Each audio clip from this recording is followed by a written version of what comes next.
Hello दोस्तों, जय श्री कृष्ण, राधे राधे। तो आज की कहानी है गुप्त नवरात्रि के दूसरे दिन। सुनिए माँ तारा देवी की पूजा और उसकी संपूर्ण कथाएं। माँ देवी तारा को विद्याओं में दूसरा स्थान प्राप्त है और यह महाकाली का ही एक स्वरूप मानी जाती है। देवी तारा की छवि अत्यंत उग्र और प्रभावशाली होती है। वे नरमुंडों की माला धारण करती है और तंत्र साधना में इनकी पूजा का विशेष स्थान है।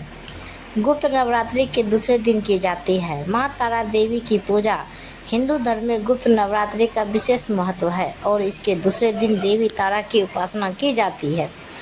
देवी तारा को महाविद्याओं में दूसरा स्थान प्राप्त है और यह माँ काली का ही एक स्वरूप मानी जाती है। देवी तारा की छवि अत्यंत उग्र और प्रभावशाली होती है।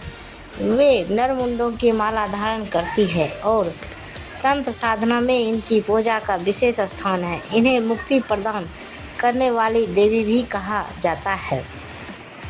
बौद्ध धर्म में भी माँ तारा की उपासना का विशेष महत्व है। बौद्ध ग्रंथों में उल्लेख मिलता है कि स्वयं भगवान बुद्ध ने माँ तारा की आराधना की थी। इसके अलावा गुरु वशिष्ठ ने भी प्रसिद्ध प्राप्त करने के लिए देवी तारा की साधना की थी। माना जाता है कि जो व्यक्ति श्रद्धा और भक्ति से देवी तारा की उपासना करता है उसके सभी कष्ट दूर हो जाते हैं। माँ तारा के स्वरूप और शक्तियाँ। देवी तारा के 3 प्रमुख स्वरूप माने जाते हैं। उग्र तारा, एक जटा और नील सरस्वती। उग्र तारा, यह स्वरूप अत्यंत उग्र और शक्तिशाली होता है जो संहार और विनाश का प्रतीक है। एक जटा, यह स्वरूप साधकों को आत्मज्ञान और आध्यात्मिक उन्नति प्रदान करता है। नील सरस्वती, इस रूप में देवी ज्ञान, विद्या और वाणी की अधिष्ठात्री है और साधकों को बुद्धि की उन्नति प्रदान करती है। माँ तारा की उत्पत्ति से जुड़ी पौराणिक कथा आप सभी दोस्तों को सुनाते हैं, तो यह कहानी अंत तक सुने दोस्तों। देवी तारा की उत्पत्ति से संबंधित कई पौराणिक कथाएं प्रचलित हैं। एक कथा के अनुसार मेरू पर्वत के पश्चिम भाग में स्थित चोलना नदी के तट पर देवी तारा का प्रकाट्य हुआ था। हयग्रीवा नामक दैत्य के वध के लिए महाविद्या महाकाली ने नीलवर्ण धारण किया और उनके इस रूप को तारा देवी के रूप में पूजा जाने लगा।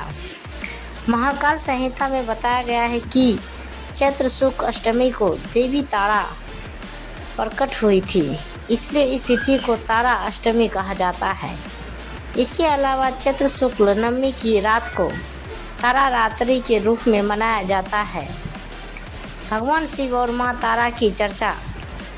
एक अन्य कथा के अनुसार भगवान शिव ने माँ पार्वती को बताया कि आदिकाल में जब रावण का संहार किया गया तब देवी ने अत्यंत उग्र रूप धारण किया था। इस दौरान देवी ने अपने हाथों से खड्ग, नरमुंडा, वरदान मुद्रा और अभय मुद्रा को धारण किया था। उनके मुख से विकराल जिह्वा बाहर निकली हुई थी और उनका भयावह रूप देखकर देवतागण भी भयभीत हो गए थे। देवताओं ने जब देवी तारा के इस प्रचंड रूप को देखा तो वो अत्यंत भयभीत हो गए और सभी देवगण उनकी स्तुति करने लगे। भगवान ब्रह्मा स्वयं उन्हें शांत करने के लिए उनके पास गए। माँ तारा की साधना और लाभ। देवी तारा की पूजा विशेष रूप से तांत्रिक साधकों द्वारा की जाती है।